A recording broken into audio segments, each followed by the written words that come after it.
Hi everyone, it's Stephen Boyce. I'm on the Great North Walk and I've just come out of a very dry scrubland area.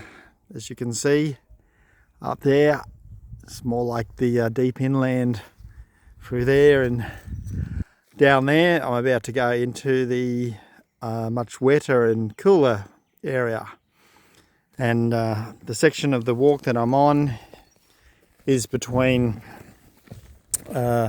Bumble Hill and Archer's Rest campsite. The campsite's a free campsite. It's quite popular with people, and unfortunately there's a big power line there, but the scenery down there will completely change.